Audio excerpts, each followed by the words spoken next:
आइए आज हम लोग गणेश जी पर विचार करते हैं।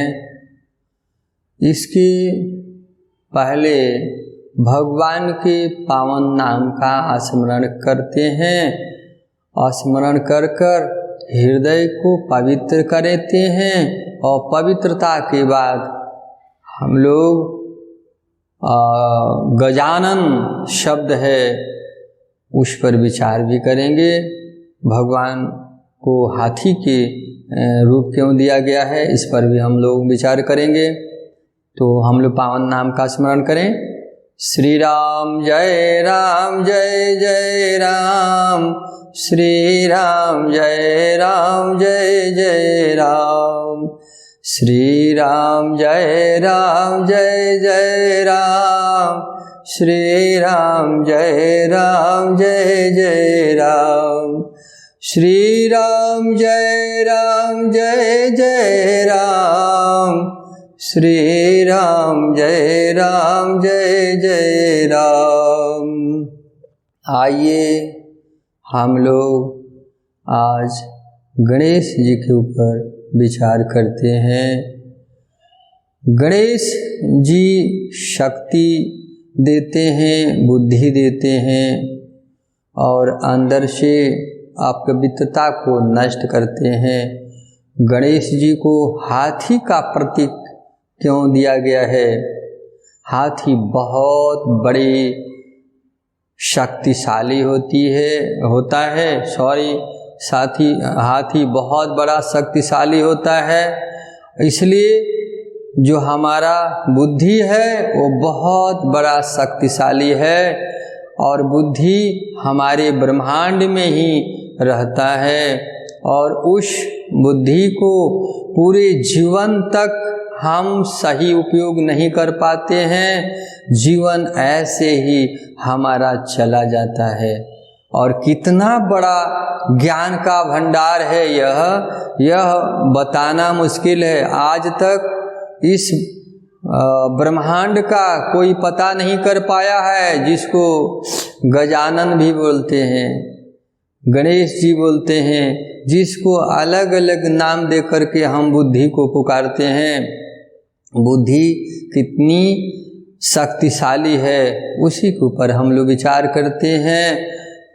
जब हमारा भगवान से संपर्क होता है तो भगवान हमारे अंदर बुद्धि के रूप में प्रकट हो जाते हैं और जब बुद्धि के रूप में प्रकट होते हैं तो उनका रूप विशाल हो जाता है और यह बुद्धि जब विशाल रूप अपना धारण कर लेता है तब जाकर के गणेश जी का जो आँख है छोटा हो जाता है। यानी हम लोगों की जो आँखें बड़ी बड़ी चारों तरफ देखती है संसार को, वह आँखें छोटी हो जाती है, क्योंकि ज्ञान जब तक नहीं होगा तब तक हमारी आँखें बहुत विशाल रूप में रहती है, जिसको हम समझ नहीं पाते हैं। बुद्धि कितना विशाल है, कितना बड़ा है। जीवन में हम लोग बचपन से इस बुद्धि का सदुपयोग करते आए हैं, आगे भी इस बुद्धि का हम लोग जब तक जीवित रहेंगे तब तक सदुपयोग करेंगे, लेकिन इसके भंडार को हम लोग समझ नहीं पाते हैं। तो हमारा जो ब्रह्मांड है, जिसको हम लोग ब्रह्मरंध्र कहते हैं, ये इसी को गज भी कहते हैं, गजानन भी कहते हैं, हाथी भी कहते हैं। जब ये ब्रह्मांड का हमारे अंदर ज्ञान हो जाता है तब हमारी आँखें छोटी हो जाती है और सबको बड़े रूपों में देखती है। छोटी आँखें ही बड़े रूप को देख सकती है, बड़ी आँखें नहीं देख पाएगी, उसके पास शक्ति नहीं है, क्योंकि वह वासना को देखती रहती है। बड़ी आंखें माने संसार की होती है, वह संसार में घूमती रहती है, संसार के भावना को पकड़ती है, संसार के विचार को पकड़ती है और संसार में घुमाती रहती है। पूरे जिंदगी संसार में घूमते घूमते हम चले जाते हैं, लेकिन इस बुद्धि के भंडार तक नहीं पहुंच पाते हैं। यह कितना बड़ा भंडार है। तो जब हम भगवान से जुड़ते हैं और भगवान की कृपा जब होती है तब हमारा मन हृदय सब पवित्र हो जाता है, बुद्धि पवित्र हो जाती है, विमल विवेक आ जाता है, समता आ जाती है। जब समता आएगी तब इसमें विमल विवेक का पता लगता है। इसके पहले विमल विवेक के बारे में कुछ भी पता नहीं लगता है।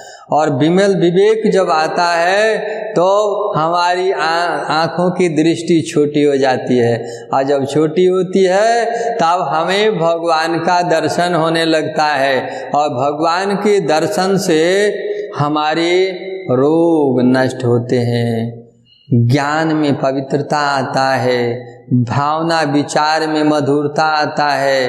कोई कुछ भी बोलता है तो हम उधर ध्यान नहीं देते हैं, हम अपने मस्ती में चलते रहते हैं। आप सब लोग देखे होंगे, हाथी जब चलता है तो उसके पीछे कुत्ते भौंकते रहते हैं, और लोग हाथ भी जोड़ते हैं। देहातों में कहते हैं, हे गणेश जी आप मुझ पर कृपा कीजिए। लेकिन हाथी किसी के तरफ देखता नहीं है, पीछे मुड़ता नहीं है, और भौंकने वाले को वो चाहे एक बार पीछे घूम जाए तो उनकी जीवन का पता भी नहीं लगेगा वो कहाँ चले गए। लेकिन हाथी अपने मस्ती के चाल में चलता रहता है। कितना मस्ती है उसके पास, ना वो किसी के हाथ को देखता है, न किसी के वो भौंकने का ध्यान करता है। इसी का नाम है ज्ञान। जब ज्ञान आदमी को आ जाता है तो उसकी आंखें छोटी हो जाती है, वो किसी तरफ देखता नहीं है, वो तो अपने मस्ती में, भगवान के मस्ती में चलता रहता है, आगे बढ़ता रहता है, और वह बताता रहता है, देखो मेरे पास कोई अभिमान नहीं है, क्योंकि मेरा अभिमान नष्ट हो गया है, अब मेरी आंखें छोटी हो गई है। बड़ा तो था लेकिन हमारा शक्ति भी नहीं है, सब नष्ट हो गया है, अब भगवान का मस्ती आ गया है और हमारे भगवान बड़े हैं। भगवान जब बड़े हो जाते हैं इसका मतलब क्या है कि हमारा ज्ञान पवित्र हो गया, और पवित्र ज्ञान में भगवान कितना मधुर मधुर लीला करते हैं, और उस लीला के माध्यम से शत्रु का दमन करते हैं। शत्रु क्या है? काम क्रोध मद लोभ मद मत्सर ईर्ष्या, ये सब हमारे शत्रु हैं, और यह ज्ञान के द्वारा नष्ट होते हैं।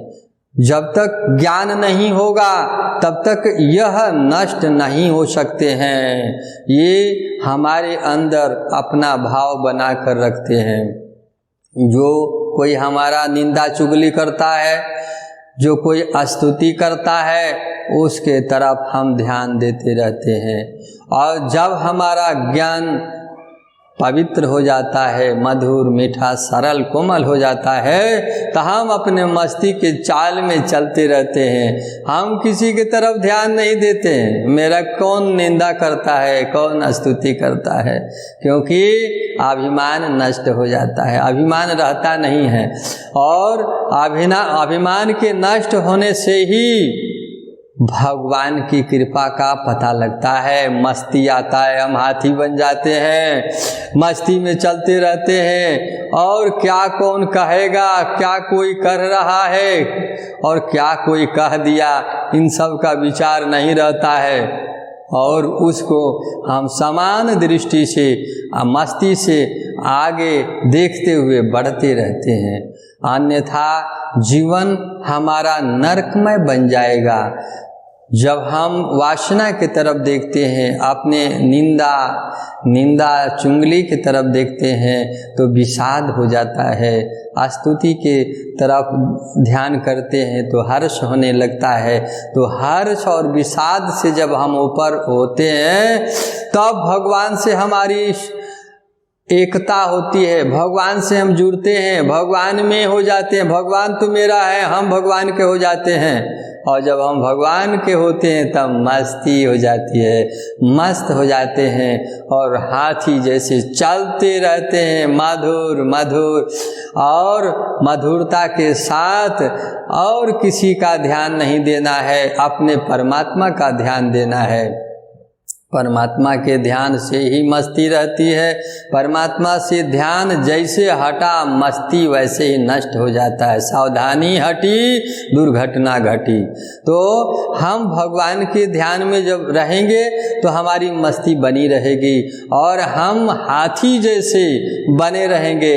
और हाथी जो है जब आ जाती है जीवन में, ज्ञान आ जाता है तो हमारा अज्ञानता नष्ट हो जाता है, रोग नष्ट हो जाता है और भगवान की कृपा से हमारी मस्ती बनी रहती है। यही हाथी का प्रतीक है, आँख छोटा हो जाना, इसी का नाम है आँख छोटा हो जाना। आँख छोटा हो जाता है, दृश्य हमारा भगवान का हो जाता है और भगवान को हम देखते हैं। समय का मर्यादा रखते हुए भगवान के पावन नाम का स्मरण करते हैं। श्री राम जय राम जय जय राम, श्री राम जय राम जय जय राम, श्री राम जय राम जय जय राम, श्री राम जय राम जय जय राम। श्री रामचंद्र भगवान की जय।